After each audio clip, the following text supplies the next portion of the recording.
Good afternoon and welcome to this afternoon's oral evidence session of the Welsh Affairs Select Committee. My name is Ruth Jones, I'm Chair of the Welsh Affairs Select Committee, and I'm delighted to introduce the second session of our inquiry into promoting Wales for inward investment.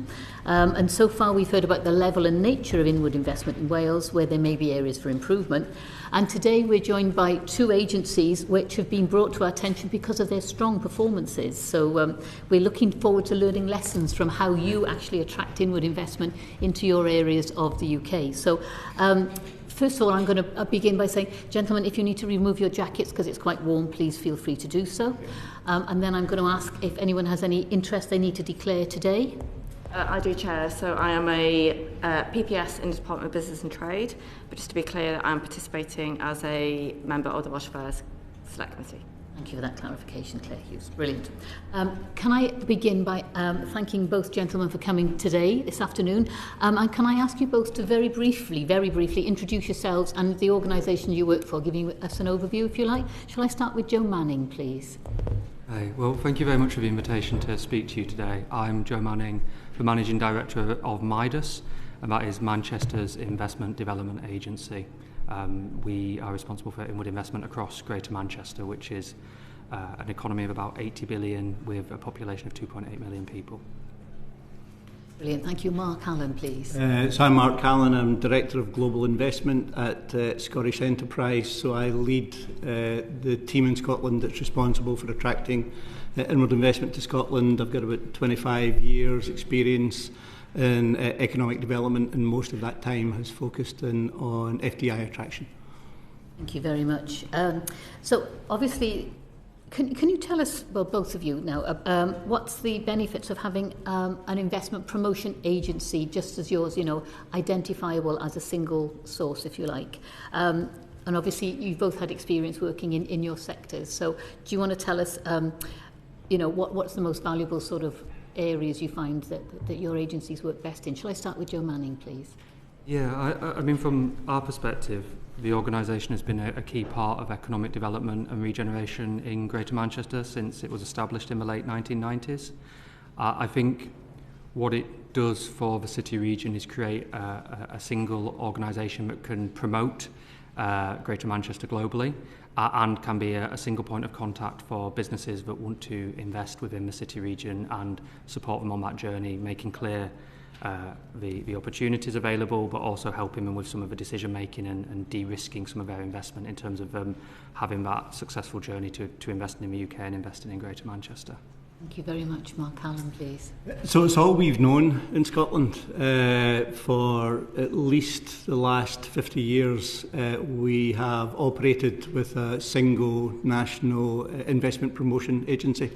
Whilst we have changed our name, changed our logo over those years a few times, our focus and remit has stayed the same. So the benefit for us is that while Scotland has huge ambitions globally, we're a small country. And therefore leading at a national level and getting potential investors interested in Scotland first is much more effective than doing it at a local or a regional basis. It also enables us, because that's all we do, that's all my team does, is attract foreign direct investment. And because of that, it allows us to ensure that we are professional in terms of our service delivery and that we maximise the value that we bring to companies who are looking to internationalise. Thank you very much. I'm going to hand you over to Anne Davis now. Hello both. Hi. Can I ask you first, Mark, can you just elaborate on the services that you provide to support the inward investment into Scotland? Yep. So it really is the full range of services that companies require in order to assess, evaluate, make an investment decision and then operationalise and grow that facility. So we provide a range of information around skills and labour availability. We provide connections to research and innovation institutes across Scotland, higher and further education institutes as well. We're both a land and property owner, and we work very closely with the private sector developers as well to provide property solutions and location solutions to companies. We're increasingly spending a lot of time helping companies get embedded in local supply chains in order to maximise the impact of the investments that companies make in Scotland, spend as much of their money with local companies. And where it's required, we provide grant financial incentive support to companies, and then we provide an ongoing aftercare service after a company has made an investment decision to ensure that that facility or operation becomes a success. So does the Scottish Development International, do you fund all of that, or do you work with partners? I'm just thinking about things like planning with the local authority, if you have the same system as we have in Wales, where planning would come down to local authority. So do you work with partners, or is it wholly through the Scottish Development? No, so we work with an extensive range of partners. We have what we call a Team Scotland approach, led by ourselves as the National Economic Development Agency, but also working with colleagues across the public sector, the skills agencies, the Scottish Government from a policy perspective, and then with the local authority partners as well. Many of them will have local invest-in teams, and they're the local delivery arms, and then we work across the private sector as well, recruitment, professional service firms.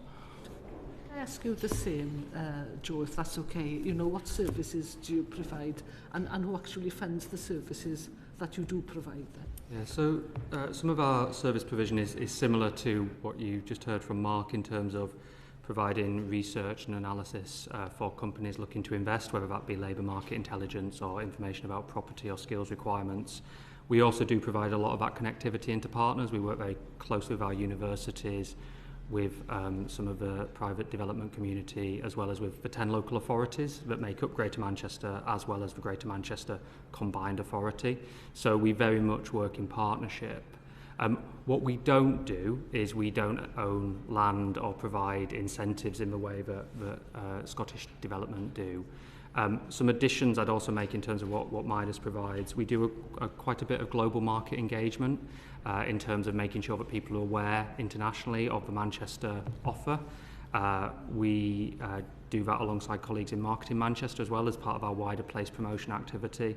And we are increasingly providing insight and networks and analytics functions to feed into the policy development, so that what we learn from our inward investment community can feed back into the policy development within the kind of devolved arrangements that we have within Greater Manchester. And then, to the question about partnership with public sector, it very much is working very closely with all the 10 boroughs and, as I said, with the Greater Manchester Combined Authority too. Have a link in then with the Department of Trade and Industry here? We do, yes. So a number of different ways, but the current formal arrangement for that was agreed in the last Greater Manchester devolution deal, where we have a Trade and Investment Board, which Greater Manchester and colleagues sit in the Department for Business and Trade sit on as well, and we use that as a way to work together on our priorities, whether that be markets or sectors. And we also work a lot with colleagues in post when we're going into particular international markets. We will work through UK government posts to do that. And in fact, one of the meetings of the Trade and Investment Board is actually happening tomorrow, so it's quite a joined up approach that we have with colleagues in UK government. Thank you. Hughes, please. Thank you, Chair. So if I could ask Mr Manning again to kind of follow on from that. How do you coordinate the work that you're doing? So between the Greater Manchester Combined Authority and UK Government, you just talked about the devolved arrangements. Could you just spell out a little bit more about how you coordinate that work between the two? Yeah, so I mean, I think the key point really for Greater Manchester has been it's had a very strong focus on economic growth and development over a number of years, of which inward investment and foreign direct investment has always been integral. So we have been doing this for quite a long time, since the late 90s. Certainly MIDAS has existed as part of that ecosystem. And we now are bringing forward our next 10-year investment pipeline, where we are saying we have a really kind of clear view of where we want to get investment into the city region, both spatially and sectorally. So that's the policy framework, if you will, that we work on alongside our colleagues in the Greater Manchester Combined Authority. And I should stress that MIDAS is an agency of the Greater Manchester Combined Authority, so we work as a complete partnership there. In terms of how that coordination works on a day-to-day basis, we take a very much kind of evidence and insight-driven approach to what we're doing. So our work follows the work that Greater Manchester has done on the Independent Economic Review, its local industrial strategy, and its spatial planning framework, to say these are the sites or these are the sectors where we think the growth opportunities are. And then MIDAS's role is to understand where we think those market opportunities flow from, and how we can best target those companies, places, sectors that we can bring the investment through. And we coordinate through, we have an international steering group within Greater Manchester, and that allows us to provide that coordination of activity. And then, as I said, we also have a trade and investment board, which we work jointly with officers from the Department for Business and Trade on, to allow that coordination both with DBT from an investment perspective and the Office for Investment, but also the activity we want to do on trade and export as well. Thank you. Mr. Hallan, could I ask you a similar question? So could you explain what role the Scottish Government has in the operation of SDI? They are the sponsor division for Scottish Enterprise, which is the main economic development agency, and SDI is the international arm of that. They also provide the bulk of our funding to allow us to operate and deliver our inward investment support to companies. When it comes to inward investment, we work very, very closely both with our sponsor department and then the Trade and Investment Policy Department. And to illustrate that, in 2020, we jointly produced our inward investment strategy for a 10-year period. And just as Joe has said, it was probably the most in-depth evidence-based analysis of where global flows of foreign direct investment were likely to emerge, and then matched that against Scotland's competitiveness in those sectors. And then, jointly that report identified 9 areas which now form the joint priorities between Scottish Government and ourselves in terms of inward investment promotion. Great. And as part of that work, are you also then, I assume, working with UK Government as well? Does that we are. link in? Yep. So half of my team are based overseas, and all of those sit on the FCDO platform.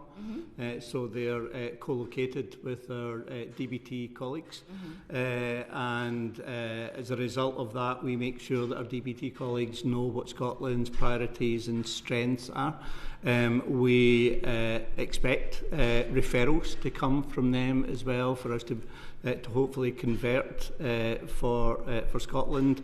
We'll leverage trade commissioners, heads of missions to support our relationship building and engagement with potential and existing investors. And then we'll work with other Whitehall departments as well. A lot of work at the moment with our colleagues in DESNES related to the energy transition opportunity in Scotland. If I could just ask one quick follow-up question in terms of that work you're doing there. You talk about the long-term strategy and the kind of cluster-based approach. Have you had much involvement around the UK Government's industrial strategy at all? So we've absolutely had opportunities to feed into that through the consultation process. Yeah. Right, super, thank you. Thank you. Andrew Ranger, please. Thank you, Chair, and thank you both. This is to both of you, if I may. I'd be really interested in what your experience is of how prospective investors, or if they find it difficult to navigate the different layers of government in the UK.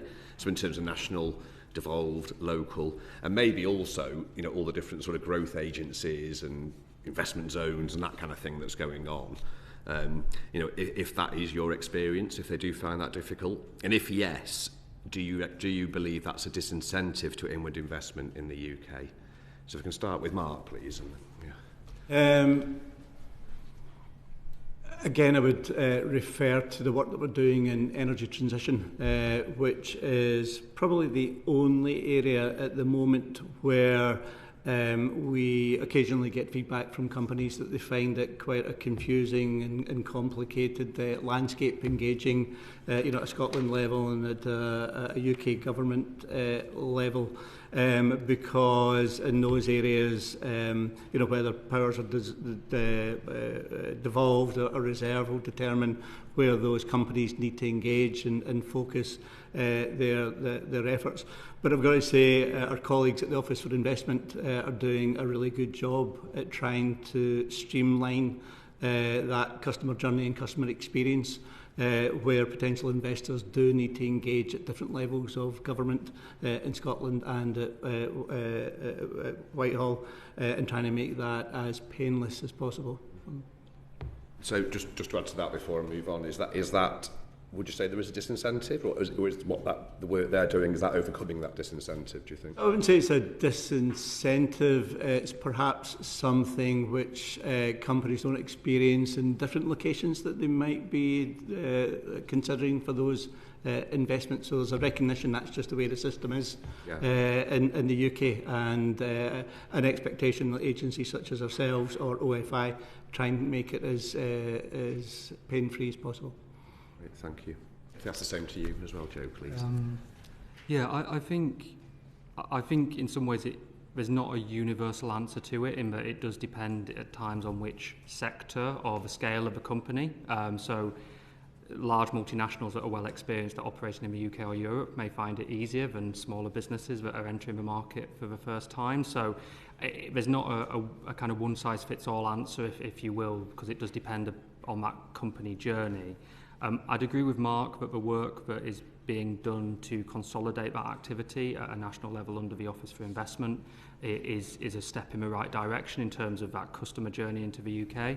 I think the other point that I draw out, and it was part of the Lord Harrington review that looked at these issues, I think in 2023, was the recommendations of making sure that the investment promotion activity is a key part of devolution strategy and the mayoral combined authorities as well, which is what we're doing through MIDAS, so that you, as an investor into the UK, understand the type of conversation you need to have at a UK level, whether that might be about the tax regime or energy prices or the legal framework in which you operate, but the real importance of the place-based and local intelligence when you get into questions of site selection or skills, labour markets, transport connectivity as well. And I think that's one of the things we're trying to be very clear on, that you have a certain conversation at a UK level in terms of why it's an attractive market, but actually a lot of the relationship and a lot of the importance comes at a place-based level, because that's what investors are looking for. And I think the other thing I'd say, as well as the technical elements, and one of the things we try and do in Manchester,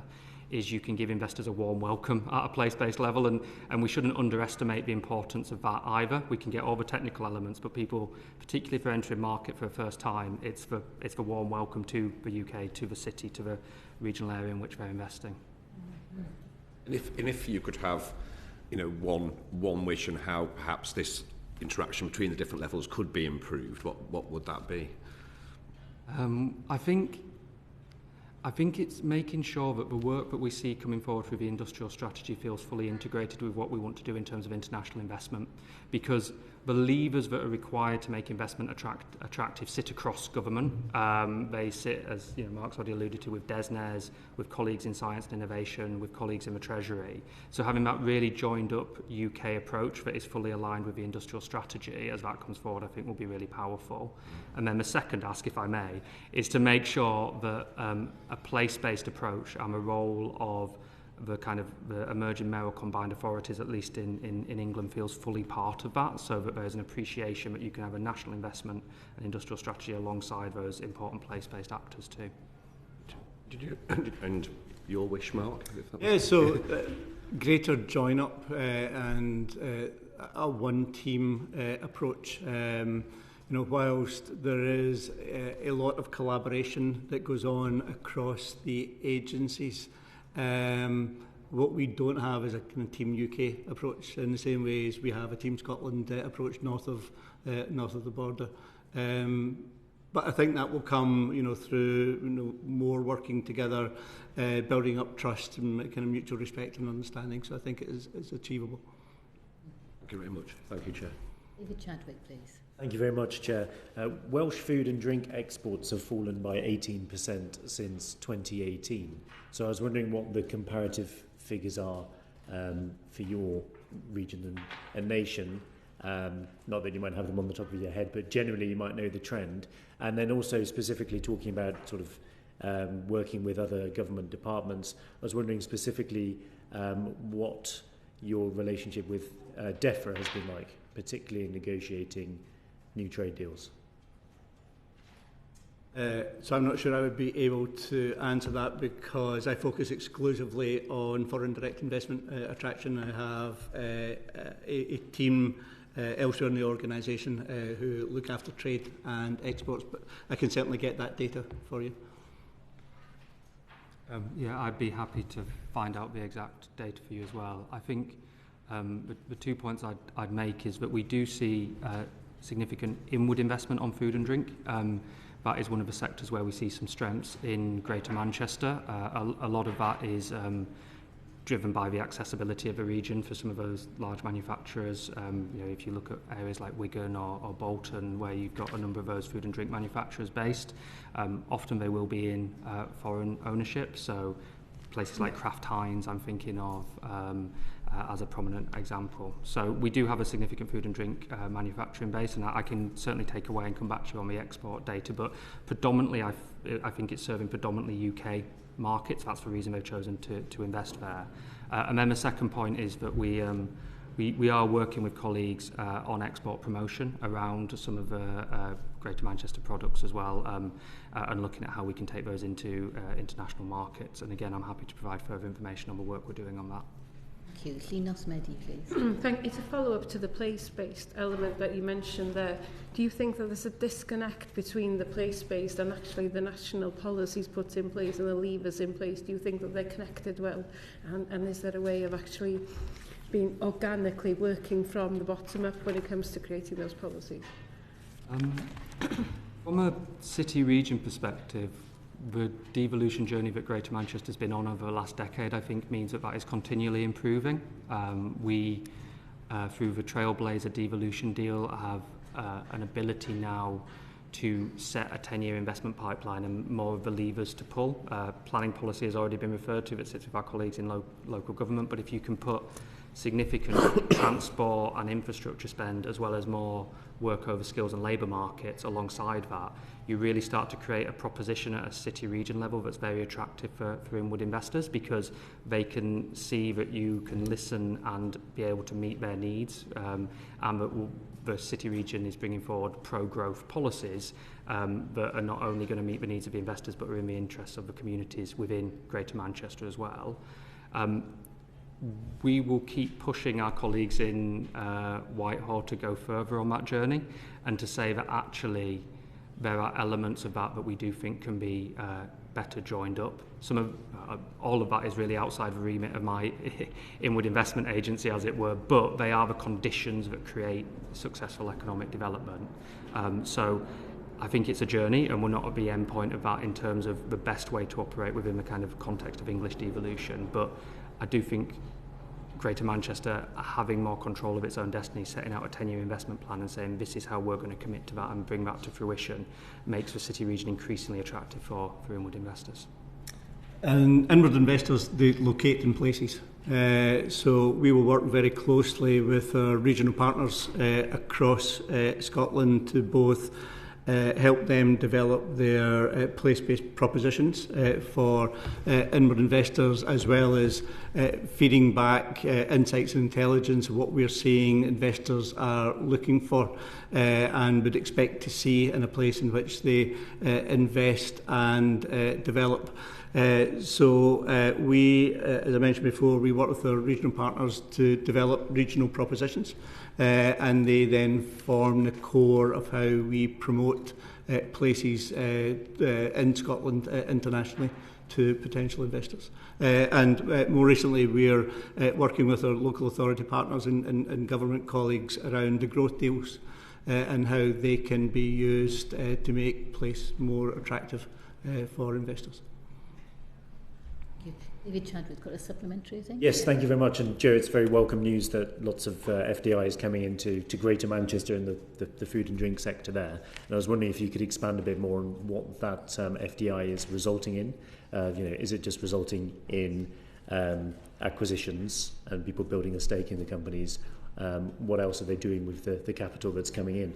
Yeah, it's. I think what we see is there is a significant amount through acquisition, but what we see in the most effective is that then is followed up by both capital investment and increasing jobs through that. So there are a number of companies I'm thinking of, one in Spanish ownership, another Japanese ownership, where they may initially enter through acquisition, but then what we see is investment in new machinery, expansion of plant, looking at ways for them to be more productive. So they bring that productivity dividend with them, and that in turn creates additional jobs. So as I said, what we've seen for the most part is access. They're looking to access the UK market.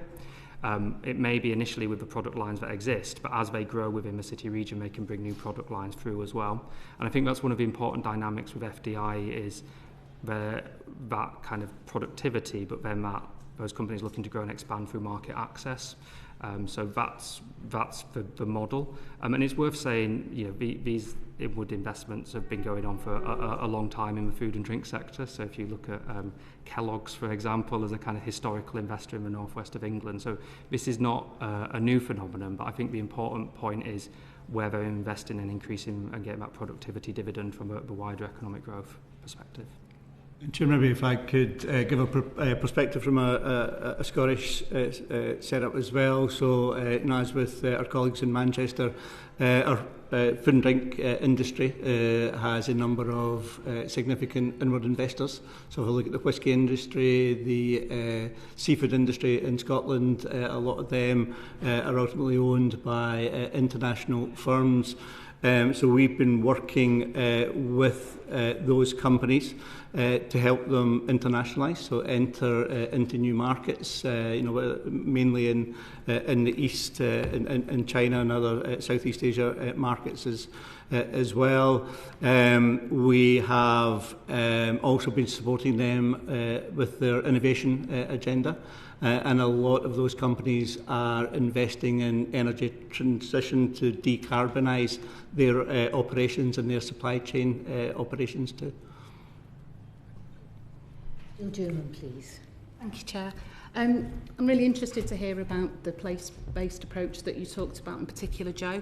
And we've heard previously in this inquiry about how a place can market itself as being sector-leading in certain industries. So, for example, UK Hospitality Cymru have talked about how they can pitch themselves as being a showcase for the services that can be provided in Wales, and how that will create sustainable economic development by the use of local supply chains. So I just wondered what contact your agencies had with local business and how you look at that, what you do from that perspective.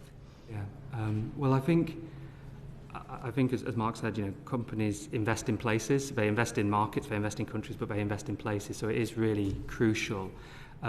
We have multiple contacts with businesses within the city region. So if I can maybe try and think of it in maybe three different categories. But the first is we do work in international markets with some of our, flagships, if you will, in terms of the kind of soft power and the story we tell about the city region. So in international markets, people think Manchester and they might ask us about football. And so the fact that we can work closely with our football clubs in international markets can be quite powerful and resonate a lot in terms of the Manchester brand proposition.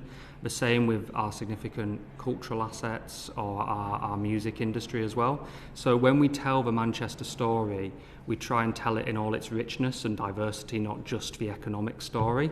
So I think that first point in terms of our business connectivity is crucial, and within that we work very closely with our universities as well, because they're a huge draw to the city in terms of both students and the research base and business partnership. I think the second business area of businesses we work with, and Mark touched on this earlier, in the FDI world we call it aftercare, but it really just means ongoing relationships with the inward investors who will often work in partnership with us. And so if companies see a cluster of like-minded businesses, that will be attractive to them, because they may or may not know what's happening in Manchester, but they will see similar companies and think, well, if they're growing there, I could be part of that, whether that be life sciences or technology or financial and professional services. And then I think the other point that I'd make is what we like to do is make sure that we have those networks with the kind of homegrown Greater Manchester businesses as well. So it's both the inward investors and the homegrown businesses, because again, that is attractive. They are part of that economic story.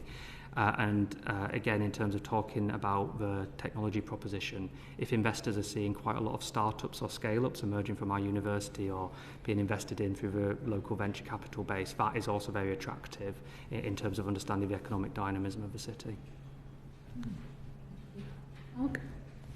Yep, so as I said, we work quite extensively with our regional partners, and through that we will challenge them that it's not just good enough to say that you have expertise in a particular cluster.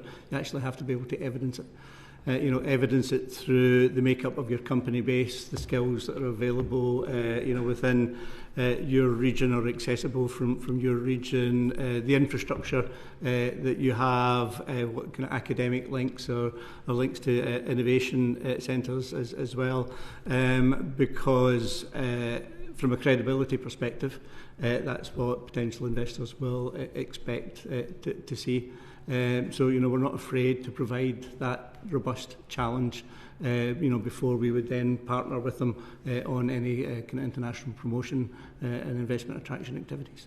Do you think that sector-based clusters are an effective way of attracting inward investment, both from the aspect of, as you said, Joe, of showing that the strength already in a certain sector that might attract someone else? So creative clusters, for example, there's one that's been set up in South Wales. It's something I'd love to see in North Wales where I am.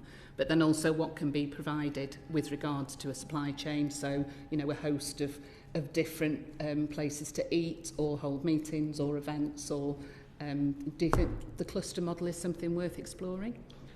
From our perspective, yes. I think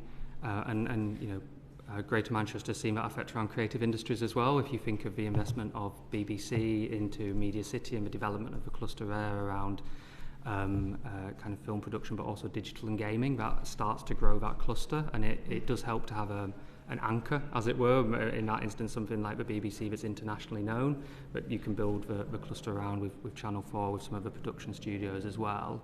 And again, putting in place some of those support packages so you can have large-scale inward investment alongside the smaller indigenous business base can be very attractive too, because it creates supply chains, it creates labour market opportunities, and then businesses can see their growth journey.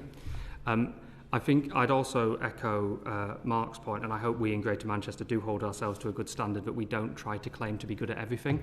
We take an evidence-based approach and an insight-driven approach, and we try, where possible, to be quite specific.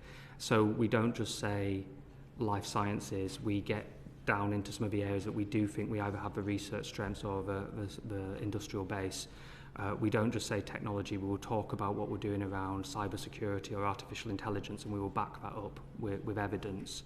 And the final thing I'd say as well is, I think the one thing we've just got to guard against is we don't go down the route of one place, one sector, because places are actually diverse economies, and increasingly the innovation economy, we're seeing that the real magic happens at the edges of those sectors. So it might be the work between the food and drink sector with our digital and technology base, and our material sector coming up with innovations in packaging. So that, I think, is quite important. But when we think about clusters, we recognise the sector strengths, but we also see that it's about multiple sectors sometimes interacting as well. And we've definitely seen the value that regional clusters has in Scotland to our inward investment work, but also the growth of our indigenous companies as well. You know, whether it's the space cluster in Glasgow or the data and digital cluster in Edinburgh, life science cluster in Dundee and Tayside. Companies like to be near other companies that look like them, that do something similar to them because of the synergies that exist for them there. So there's much more value and appeal that's perceived to being around others in your cluster rather than it being a threat or a risk. With a quality mark built in, which I recognise is important for a region. Thank you so much. Andrew Ranger, please. Thank you, Chair. Yeah, thanks. Yeah, so almost following on from that, does it happen that you've spoken about actually you've got to be honest about what you're good at and promoting that, but would you work, I'm thinking in a sector but cross region, so if you've got specific cluster in your area that you're very expert at, but there might be something, you know, in Wales, for example, related to Manchester or Scotland, that would complement that. So say there's a hardware company in Manchester that in a cluster going on there, but there's a sector in Wales that would complement that, maybe on the software side.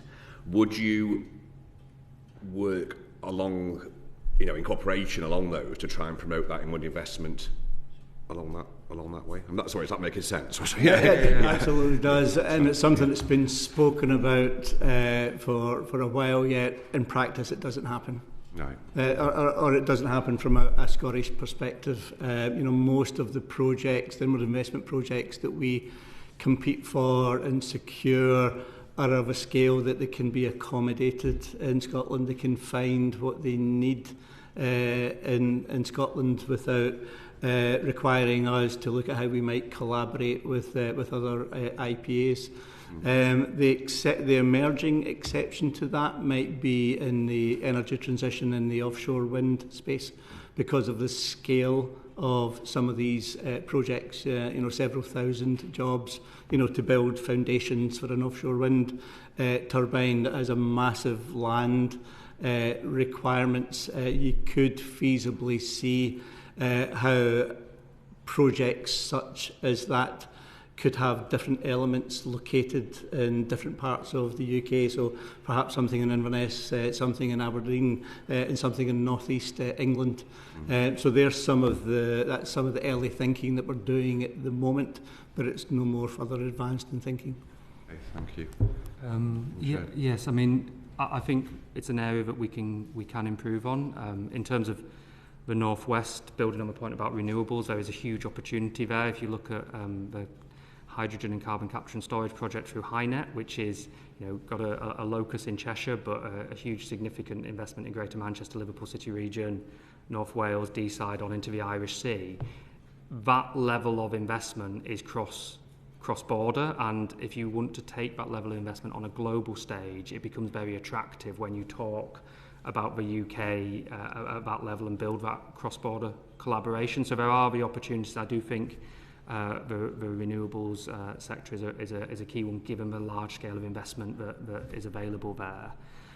Within Greater Manchester, we are also looking at where else we can collaborate. So we have historically collaborated in the north of England. We are doing work at the moment with our colleagues in Liverpool City region around where we can work more closely together through the Northern Arc and the Liverpool-Manchester rail connectivity that the two mayors are championing. We will be talking about later today, actually.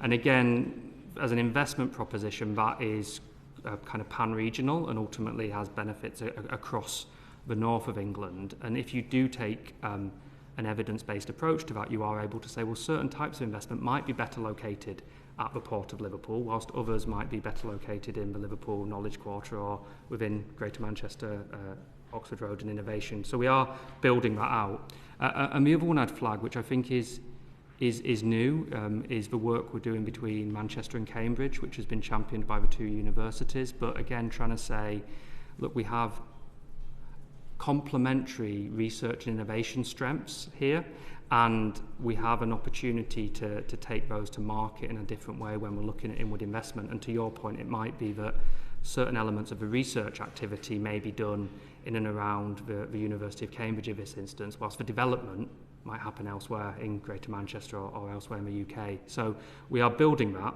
There's quite a lot of live work on it, and I think there's an opportunity for us to go further with it too. Interesting. Thank you very much. Thank you. Claire Hughes, please. If I can have a very brief follow-up to something you mentioned before, so to Mr Hallan, because obviously one thing that Wales and Scotland have got in common is rurality. So going back to what you were telling Andrew about, businesses want to be located near to other businesses, you have that clustering approach. How much of a challenge has the rurality of Scotland been to you when it comes to inward investment? I know you obviously have big cities as well, but could you comment on that at all? Yes, so if I leave aside the financial year, which is just finished, for the previous 3 operating years, it was 11 or 13% of all the inward investment jobs that we secured went to rural areas. However, for 24-25, that figure increased to, I think, 35% of our total jobs that went to rural areas. And there's 2 things at play there. One, a huge project from Centre Parks who have just announced they're going to put a resort into the Scottish borders, which is, I think, about 1,000 or 1,200 jobs. But the bigger story is the energy transition play, the offshore wind play, where for the bulk of the activity that's going to be undertaken to manufacture, deploy and then service the offshore wind turbines, it will happen in the northeast of Scotland. And almost every offshore wind project that we have in our pipeline at the moment is looking at a location in the Highlands. So I think as we progress and advance and deliver that energy transition opportunity, we will see more of the economic impact landing in rural areas than has been the case previously. Yeah, thank you. German, please. Thank you. I just wanted to follow up on what Joe was talking about, the co-working between Liverpool and Manchester. And I wondered what your thoughts were on developing a sort of northwest region that includes North Wales, because, you'll be from that patch, that the links are really strong. So I wondered what your thoughts were on that, and possibly, say, with a North Wales mayor in place, so there's that joint working going on. Just wanted to explore your thoughts, because it's certainly something that I've floated previously. Well, I wouldn't want to speak on behalf of my mayor in terms of any. No, it was a bit cheeky. What I would say, from an economic standpoint and from an investor standpoint, it goes back to that point about making the user journey as understandable to the companies as possible. And if that can be done through greater cross-border collaboration, and it's based on insight and evidence to say, well, look, these are where those strengths exist, and this makes sense to do so because the supply chain stretches across the northwest into North Wales, then that would be a really good conversation to explore. And as you get more maturity in terms of the English devolution model, you will have the chance to have those conversations with organisations like MIDAS.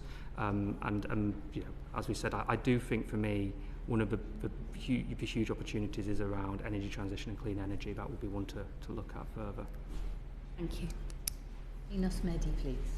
Well, I think my question's already been answered, so I'll just in case there's anything you want to add to it. It was about sort of the sector-based proposals and how you work cross-regionally and how you share that good practice. And I think you just mentioned that, yes, we talk about it, but we don't do anything about it. And is that down to just the lack of time and capacity, or is it just that the structures don't work together and it's quite challenging to get them to work?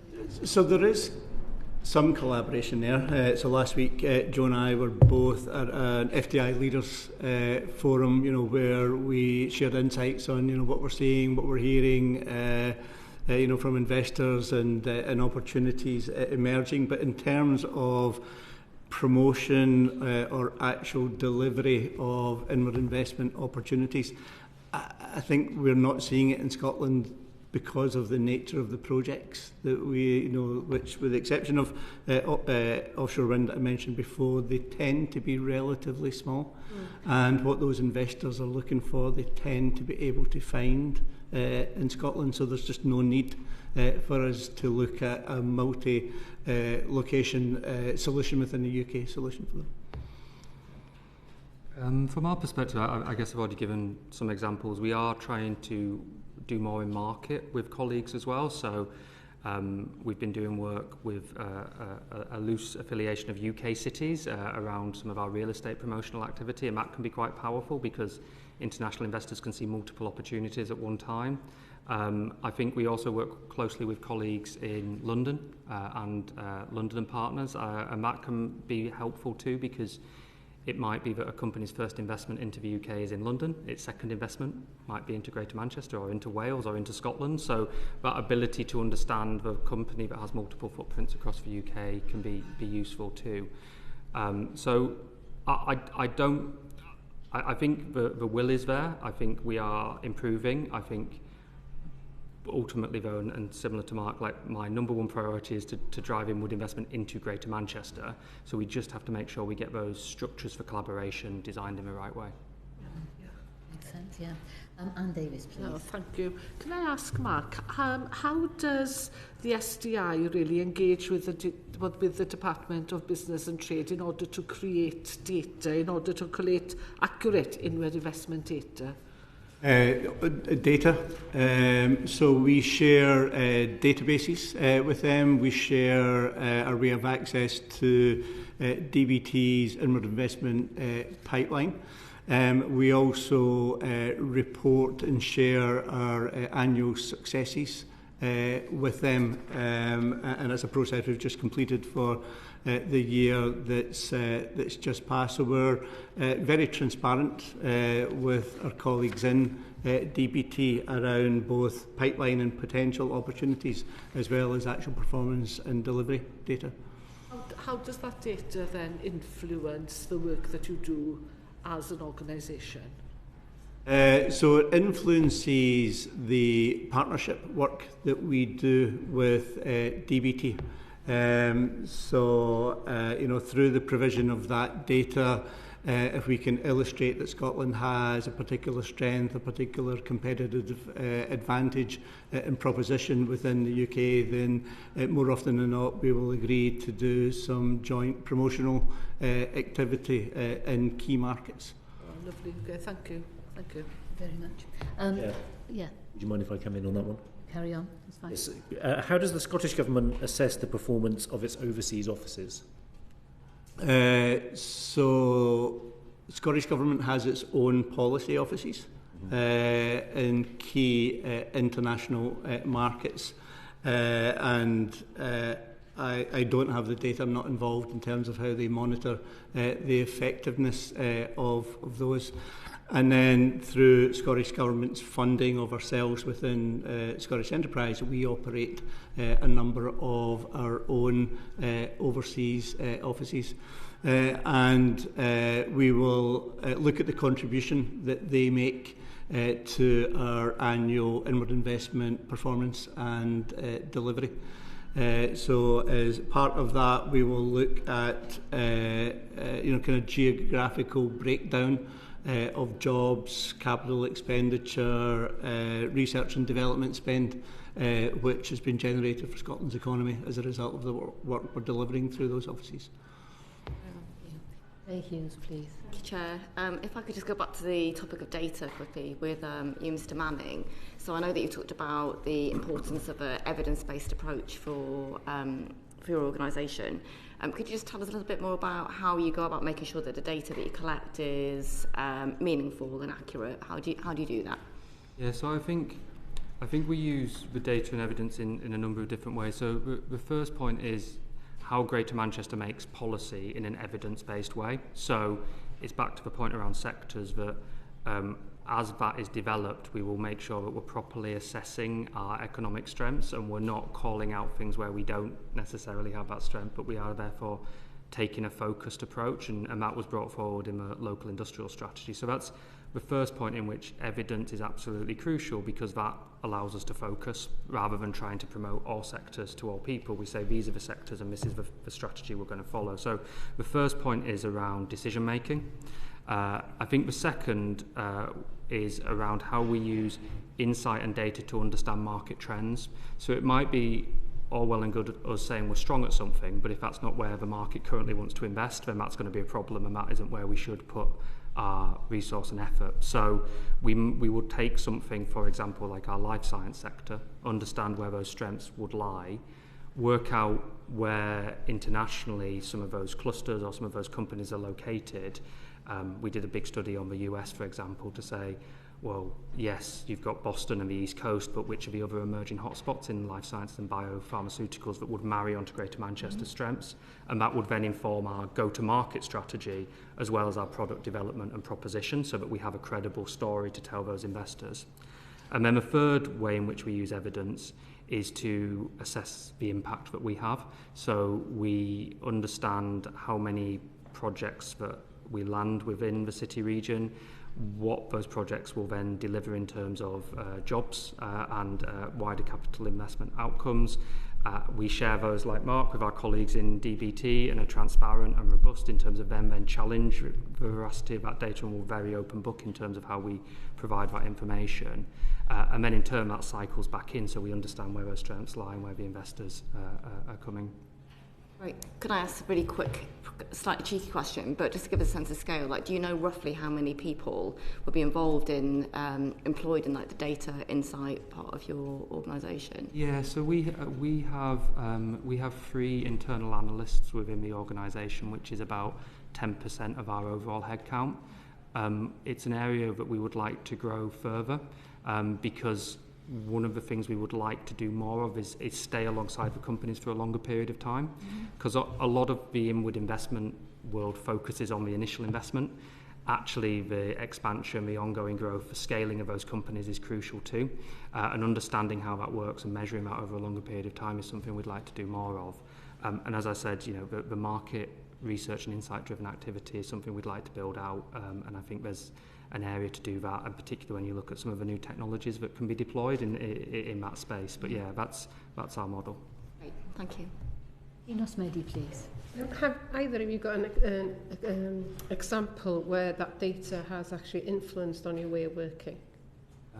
Yeah, so we look at the markets where most inward investment has come from into Greater Manchester over a kind of historical period, and that has had a massive influence on where we then prioritise resource. So we would take the data and say, well, if you look at historical trends, inward investment inflows, the largest market for the UK has been the US. Within the US, that has then reflected back into Greater Manchester, and it's the largest source of inward investment into Greater Manchester. But we would then drill down to the next level and say that has come from a majority of 2 or 3 locations within the US, and try to understand why that is the case and how that's evolved over time. And so if historically companies might have been putting in one type of function or operation into Greater Manchester, which might have changed over the last decade, why is that? And then where would we focus and target? And that is really, really crucial for us in terms of resource allocation and strategy delivery, but it really is really, really important in having a credible offer to those businesses too. So you're not trying to take a kind of blanket approach, but it allows you to be quite specific with the targeting, and so you can understand that trend and then try and stay ahead of that in terms of the proposition you make. And for us, the example I would use is the space sector. So we were heavily into the space sector about 3 years ago, partly because of the cluster that I mentioned exists in Glasgow. We had been successful at attracting a couple of small satellite manufacturing inward investment projects. We could see the growth in the global sector at that point in time. So we stood up quite a significant team to target that opportunity. And then subsequently we've stepped back from that because we simply didn't see the deal flow emerging that we expected it to. Part of that decision was influenced by analysis that we had undertaken to help us understand what was happening or wasn't happening within that sector. And one of the insights that we got from that was that VC investment into the space sector, particularly in the west coast of the States, which was our geographic focus at that point in time, had both plateaued and was beginning to decline at that point in time. So therefore there was less capital available to support the internationalisation of some of these companies. So having undertaken that analysis and had the evidence there, we then felt confident to step back from that opportunity. Andrew Ranger, please. Thank you, Chair.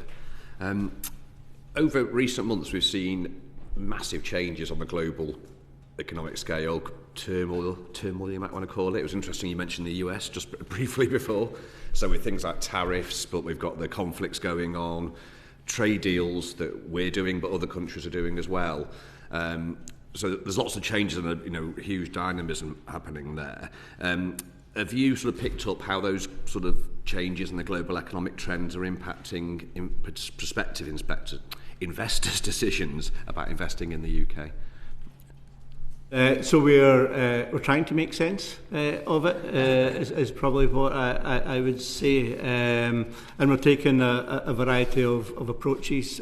So we have doubled down on all of those US potential investors that we have in the pipeline. We've checked in with them to understand if their plans have changed in any way. And then in Scotland, we have just completed fairly intensive engagement with the US existing investors that we have in Scotland to, again, hopefully pick up any insights to what they're hearing from corporate. We haven't yet picked up any evidence that the companies that we're engaged with are materially changing their plans yet. One of the other things that we've done is we have a diaspora network called Global Scot, and I recently chaired a meeting of about 20 or so of our US-based Global Scots the other week just to get their insights and advice and intelligence, what they were picking up. And their kind of strong message was companies that are adopting a wait-and-see approach at the moment, but no concrete evidence that companies are changing their plans, stopping their investment or redirecting their investment elsewhere. Interesting. I think the headline is because of the uncertainty that is delaying decision making, and we're seeing that. I think it will probably also see for a number of companies a greater risk aversion in terms of potential downside risks of decisions that they make, which again will perhaps move decisions out, which is one of the overall concerns about that level of uncertainty in terms of how tariffs may or may not be applied. I think what we are then, as kind of Marcus said, in some ways then it's too soon to tell. We're not having people say, no, we're not doing that, but it might just delay that decision-making process. I think the other point I'd make is that this comes on the back of longer-term trends in terms of FDI flows that are important to understand. So things like the Biden administration's industrial policy and the Inflation Reduction Act were putting a significant number of incentives in place to redirect investment flows internationally. So although tariffs have affected that, again, actually you've seen long-term trends and a decline in US investment over a decade, and you've also seen people moving investment globally in response to where they think those incentives will be. So the Inflation Reduction Act, but the European Union has also put certain incentives in place to redirect investment flows as well. So this comes on the back of a decade worth of changes in how those investment decisions are being made. I think from a city region perspective, it will therefore mean that we've got to just make sure we keep assessing our internationalisation strategy and that we're prioritising the right markets. The other thing that we're trying to do is, whilst recognising there is global uncertainty and at times a difficult national picture, the relationships that we can build on a city-to-city basis become even more important. So in the US, we've just agreed a new partnership with the city of Austin in Texas, that city is one of the fastest, if not the fastest growing economy in the US, driven by the tech sector. So we're building a kind of bridge between Greater Manchester and Austin across a range of areas. We'll be in Japan doing the same with the city of Osaka, which again builds into our decarbonisation and digital agendas. So we're trying to take a smart approach where we can use those city relationships as a strong connection against that backdrop of global uncertainty. And we're finding that to be quite a powerful way of acting on the kind of global stage at the moment. Thank you very much. Thank you. Mark, you mentioned the diaspora, Scottish diaspora just now. In our previous evidence session, we had a witness who talked about the usefulness of the Welsh diaspora, and there were 3 million, you know, and she was saying about how they could be utilised. I suppose my question to you is, how do you utilise the Scottish diaspora, and do you find there are benefits to doing that? Huge benefits. So we established Global Scot, our diaspora network, which will be 25 years old next year, and we have grown that network to, I think, about 1,300 members. Global Scot is a business network of Scots and affinity Scots working in senior positions in business around the world who want to give something back, but it has purely an economy focus to it. So that's what makes it different from other Scottish diaspora networks that exist. The users of the network are primarily Scottish companies, as well as myself and colleagues in Scottish enterprise. So Global Scots will provide advice to Scottish companies around how to internationalise, how to enter a new market. They will provide introductions, and it could be to potential customers or potential investors. They do a lot of coaching and mentoring of leadership teams. They provide insights and intelligence that I had mentioned before. And above everything, they provide advocacy. So they are salespeople and champions for Scotland. So we make sure that we arm them with our key selling messages for Scotland, and we ask them to play those messages in as often as they can when they're having discussions with their networks. And we get referrals, and we land inward investment because of introductions that have been made from our Global Scot members. So it's one of the most powerful tools that we have in our tool bag. It costs us something like £30,000 a year to run, and most of that just on platform charges. But they know the value that they provide is our goodwill and everything that goes with that. I mean, is it possible to quantify, not necessarily today, but just how useful the diaspora is? Because I think it's, certainly in Wales we feel that might be an untapped resource, if you like. Sure. So my colleagues have done an evaluation recently, and I can share that with the committee. That would be really helpful, thank you. Joe, do you have a Mancunian diaspora? Or? I was just thinking we don't have a global Manx network, but perhaps we should. I'll take that away from the committee. We do use the, if you would call it a diaspora of Manchester. One that's very powerful for us is the alumni networks of our universities, and that is now that isn't just Manchester born and raised. That might be studied in Manchester for 1 year, 3 years, 5 years, but that is hugely powerful. And in fact, as part of an upcoming international mission, we're working with the University of Manchester in Singapore, and that gives you a really significant access to people who might then be in very senior roles in international markets, and that's very powerful. And we then use, as Mark's alluded to, where we do have those strong contacts, that kind of sense of pride in the place that people have come from is powerful, and that referral network can be very useful in terms of lead generation and, as you said, the selling messages, because it's a very authentic pride in the city. So we do use that, but predominantly it's through the university alumni network, and we don't at the moment have that kind of the global network. We have historically had ambassadors at times from the city region, but that's more senior business figures within Greater Manchester helping promote on a global stage, and again that can be really powerful. So when we go to market, we do try to make sure that they are part of that delegation, so that when we're in market, it's not just the messages from my organisation, it's our job to sell the city, but businesses can hear it from their contemporaries or from other parts of a kind of Greater Manchester community, as I've alluded to earlier, like the sports or cultural sector. And I suppose, certainly from a personal point of view, I can attest to your stickability because my son went to Manchester University and has never left. So, certainly you have it there, regardless of whether you're a diaspora or not. I'm going to bring Claire Hughes in and then Jill German. Thanks. If I could go back to both of you. So you talked at the very beginning about the importance of having a long-term strategy for FDI, but then we've also talked about the volatility of the market. The international environment is ever-changing. And more unpredictable. So I suppose, how do you have an organisation that's also agile and able to respond to changing market conditions, but also has that kind of long-term plan? I don't know if you have any thoughts you could share on that. Maybe Mr. Manning first. It's certainly a challenge, but and as Mark's spoken about, markets are cyclical, so you can go through trends where you might say, well, this is a sector we've got real strengths, we'll stand up an opportunity there, but because the market moves, you then have to be agile enough to say, okay, that might not be the right moment to do that. You therefore have to have that ability to respond and maybe sense where those opportunities are. I think we do that through trying to deploy resource against those sectors and maybe put a bit more against one where we think we can achieve it.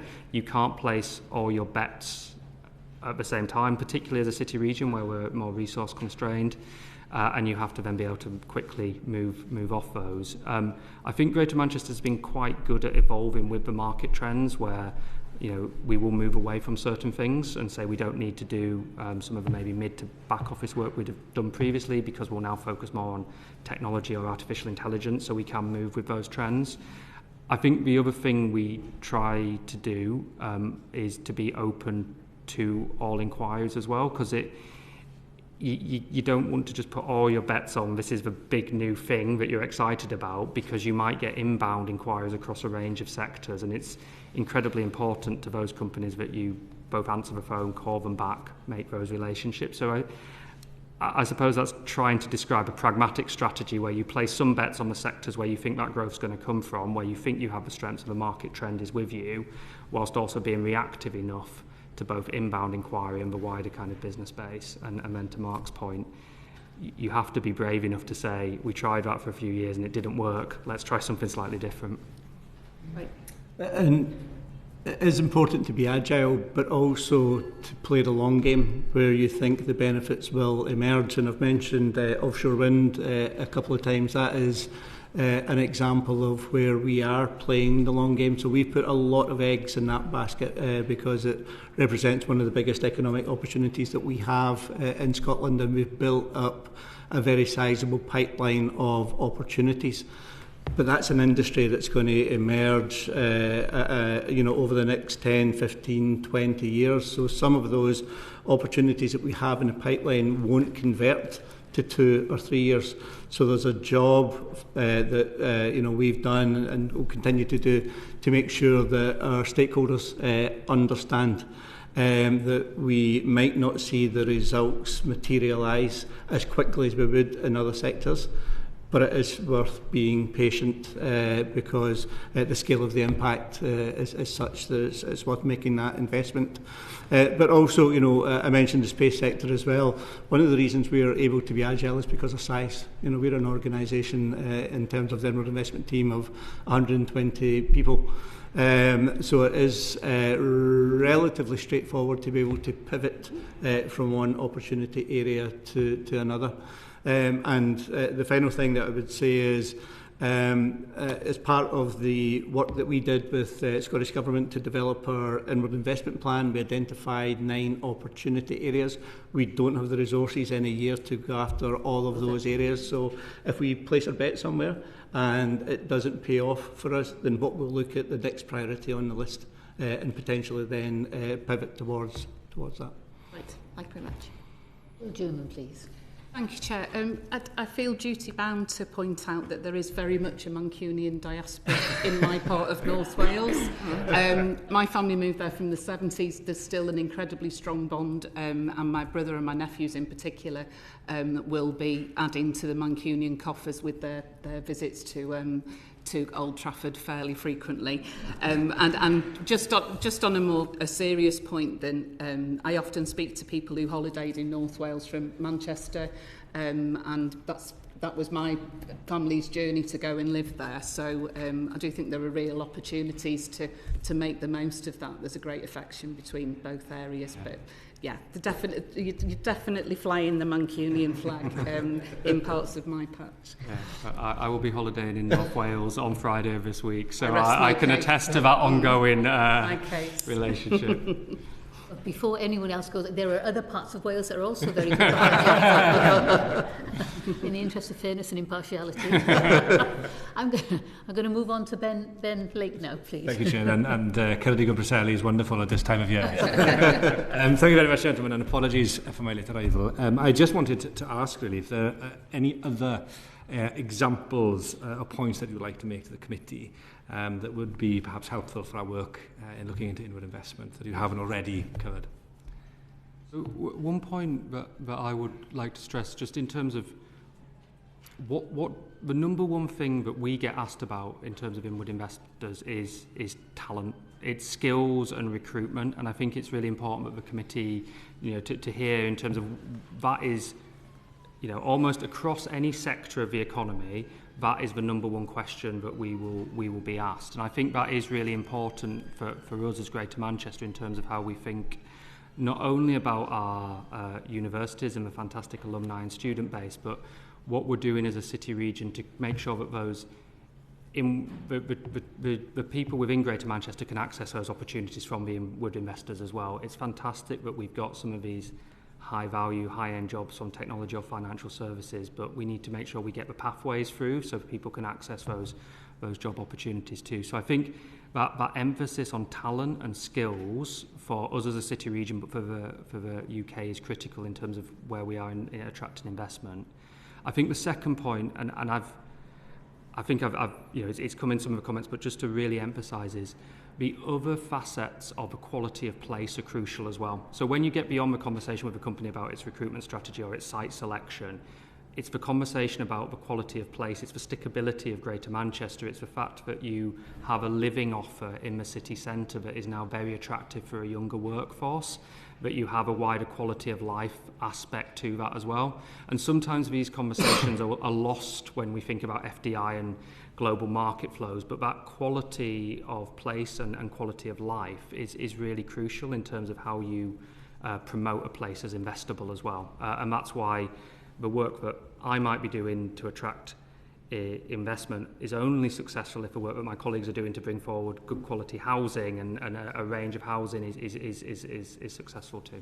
Yeah, that's very interesting. Can I just ask, in terms of that overall offer, if you like, does that form part of the communications you have with potential investors? You tell them about how wonderful place Manchester is to live. It does, and the funny thing is, some of the feedback we get, because everyone who invests in the city region, we ask kind of for direct feedback on my organisation, and we also ask how if we impacted their decision making. They may have been looking at multiple sites across Europe. Why did they choose Manchester? Was it something that we were able to convey? And the feedback on that really does come through really strongly. The company will say, well, actually the thing that made the difference is, part of your team showed me where the staff could live, and they went on Google Maps and provided printouts of the journey to work and the commutability, because they didn't know the city. And so that ability to go the extra mile and show that, both in terms of making the kind of the quality of place narrative and offer, and making that very clear, but then that, as I said, the welcome you can provide and making the business feel part of that fabric is really crucial.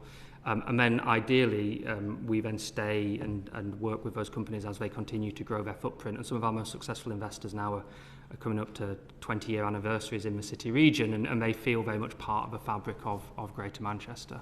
And they then become our best advocates. Because if they can say, this is why Manchester's great, that's our job done for us. Thank you very much. And I think from me, perhaps suggest a question for the committee, and that is, what does Wales want to get from inward investment? So I can articulate that from a Scottish perspective, in that inward investment is disproportionately important to Scotland's economy. Inward investors make up 3% of the company base in Scotland, but they account for 34% of all jobs in Scotland, 46% of Scottish GVA and 77% of Scottish exports. So a strong inward investment performance means that Scotland's economy is going to benefit from that. I've just not heard that articulated as clearly for many other locations. And that's one of the reasons why Scottish Government resource us the way that we do, because we can clearly demonstrate the impact and the return on the investment that the economy gets. Well, yeah, thank you very much. I'm going to bring this session to a close now, but I must say thank you so much, gentlemen, for coming to us today. Your answers have been informative and, really expansive, and you can tell by the number of supplementary and the interest that's been generated by you both. So I just want to say thank you for coming to see us this afternoon. Your evidence is really, really useful in terms of our further inquiry. So thank you very much. I'll bring it to a close now. Order.